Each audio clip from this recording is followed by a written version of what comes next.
Bismillahirrahmanirrahim. Assalamualaikum warahmatullahi wabarakatuh. Alhamdulillah rabbil alamin wa bihi nasta'in wa ala umuri dunya waddin. Wassalatu wassalamu ala asyrafil anbiya'i wal mursalin wa ala alihi wa sahbihi ajma'in. Amma ba'du. Perkenalkan, nama saya Fuja Nurisnaini dari program studi pendidikan bahasa Arab dari kelas 2B. Insyaallah pada kesempatan kali ini saya akan menyampaikan review materi sejarah peradaban Islam pada masa Khalifah Abu Bakar As-Siddiq. Nama lengkap Abu Bakar adalah Abdullah bin Abi Quhafah At-Tamimi. Silsilah keturunannya bertemu dengan Nabi Muhammad SAW pada moyang Murrah bin Ka'ab. Ibunya bernama Ummu Khair, Salma binti Sakhr.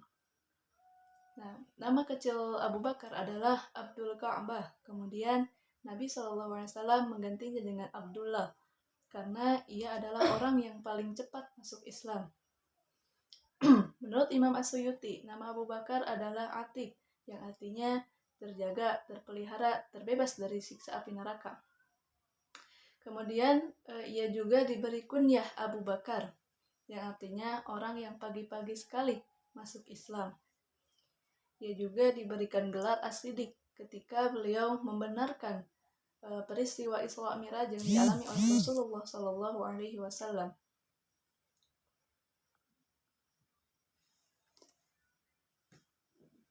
Abu Bakar lahir pada tahun 573 Masehi di Mekah. Nah, setelah ia masuk Islam, beliau mengabdikan seluruh hidupnya untuk membela agama Islam. Dan dari dakwah-dakwahnya beliau, para pembesar, para orang-orang Quraisy satu persatu memeluk agama Islam. Contohnya Utsman bin Affan, Zubair bin Awam, Abdurrahman bin Auf, Sa'ad bin Abi Waqqas, dan Thalhah bin Ubaidillah. Abu Bakar mengikuti Nabi untuk hijrah ke Madinah. Dan Abu Bakar juga yang menemani Nabi ketika bersembunyi di Gua Thur, ketika Nabi dikejar oleh orang-orang kafir Quraisy.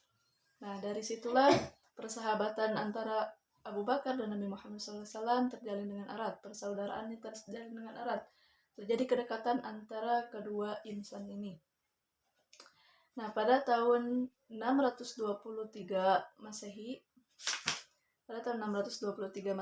bertepatan pada wafatnya Rasulullah SAW, Khalifah Abu Bakar diangkat menjadi Khalifah pengganti Rasul. Nah, bagaimana proses pengangkatan Abu Bakar menjadi seorang Khalifah? Setelah Nabi wafat, muncullah beberapa masalah. Salah satunya adalah siapa pengganti Rasul, yang akan memimpin, yang akan menjadi kepala negara Madinah. Nah, diadakanlah suatu pertemuan antara kaum Muhajirin dan kaum Ansor. Pertemuan itu diadakan di Thaqifah, di Bani Saidah. Nah, pada pertemuan itu Sa'ad bin Ubadah, perwakilan dari kaum Ansor, berpidato dan menerangkan bahwa yang paling layak untuk menjadi khalifah adalah dari kaum Ansor, karena kaum Ansor telah banyak membantu dalam dakwah Nabi. Dan orang-orang Ansor pun memilih Sa'ad bin Ubadah untuk menjadi khalifah. Nah, di sisi lain kaum Muhajirin juga menyampaikan argumentasinya bahwa merekalah yang menemani Nabi, merekalah yang menemani dakwah Nabi dari jumlah yang sangat kecil sampai sekarang jumlah yang bertambah semakin banyak. Dan ditambah argumentasi kaum Muhajirin diperkuat oleh perkataan Nabi SAW, di mana Nabi SAW bersabda, pemimpin itu berasal dari suku Quraisy. Lalu dengan alasan tersebut, akhirnya kaum Ansor menerima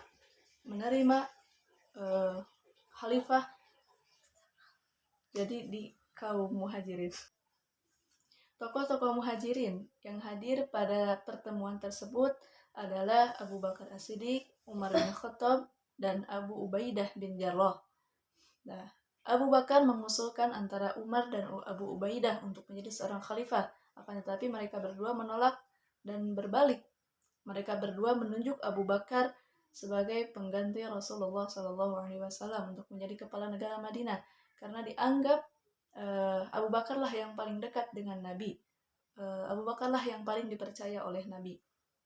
Nah, akan tetapi salah satu dari kaum Ansor mengusulkan agar tiap-tiap golongan mempunyai pemimpinnya masing-masing.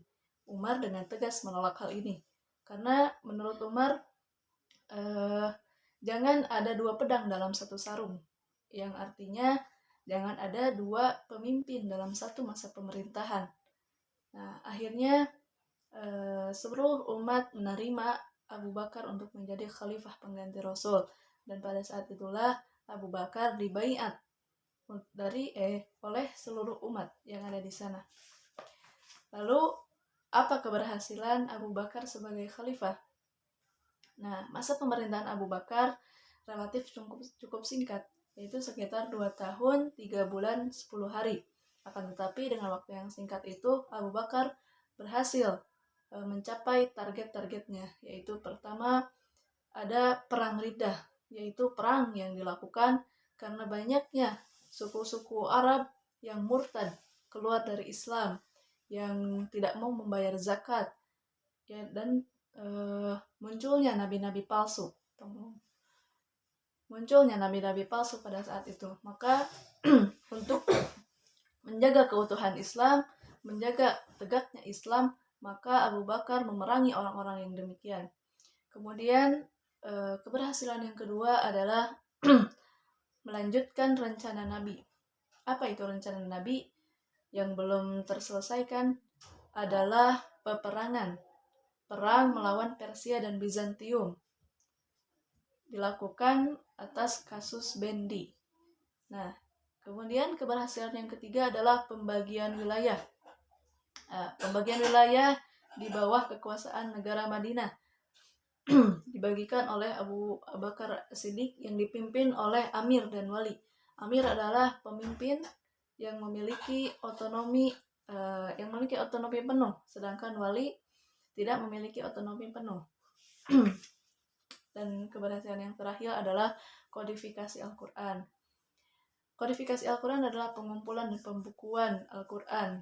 Hal ini diusulkan oleh Umar bin Khattab dikarenakan pada saat perang Yamamah banyak diantaranya para penghafal Quran yang gugur di medan perang. Sekitar 70 penghafal Quran gugur. Nah, dengan adanya pengkodifikasian Al-Quran ini diharapkan agar ayat-ayat Al-Quran ini senantiasa terjaga. Dan alhamdulillah sampai sekarang Al-Quran masih terjaga. Nah, itulah sedikit sejarah peradaban Islam pada masa Khalifah Abu Bakar As-Siddiq.